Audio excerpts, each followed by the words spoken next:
Welcome to my channel. আমি তিতলি নিয়ে চলে এসেছি আর একটা ব্লগ। তো আজকে বেসিক্যালি আমি আজকে গেছিলাম পড়তে, তো আমি সেই ভিডিওটাও আজকে মিনি ব্লগে শেয়ার করব। তো আজকে সেকেন্ড সেমিস্টারে ফার্স্টে ছিল বায়োলজির টিউশন। তো সেখানে যেগুলো পড়িয়েছে সেগুলো আমি আরেকবার করে বইয়ের সঙ্গে মিলিয়ে পড়ে নিচ্ছি। তো আজকে কি পড়লাম না পড়লাম সেই ভিডিওটাই শেয়ার করছি। তো যদি ইন্টারেস্টেড হও দেখতে পারো ভিডিওটা। তো শুরু করা যাক। তো আজকে বায়োলজি স্যার প্রথমেই শুরু করেছিল মানব শরীরবিদ্যা বা হিউম্যান ফিজিওলজির চ্যাপ্টারের থেকে 16 নম্বর চ্যাপ্টার দেহ তরল ও সংবহন।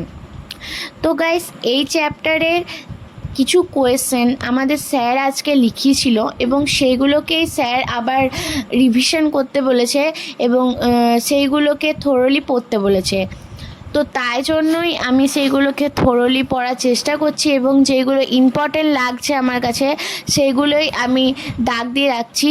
পরে তাহলে আমার সুবিধা হবে রিভিশন দিতে। তো আমি পড়ি আর আপনারা পুরোটা দেখতে থাকুন।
গাইস, যতটা আমাদের আজকে পড়িয়েছিল বায়োলজি ক্লাসে, তো ততটা আমি আজকে কভার করেছি এই ভিডিওতে। তো আজকের ভিডিওটা এতটাই। কেমন লাগলো কমেন্টে জানাবেন, আর ভালো লাগলে লাইক করবেন, সাবস্ক্রাইব করবেন চ্যানেলটাকে, আর শেয়ার করবেন। আর আপনারা কীরকম ভিডিও চান আমাকে প্লিজ আরেকবার কমেন্টে বলবেন, তাহলে আমি সেরকমই ভিডিও বানানোর চেষ্টা করব। তো আজকের মতো এতটাই গাইস, বাই বাই, শুভরাত্রি।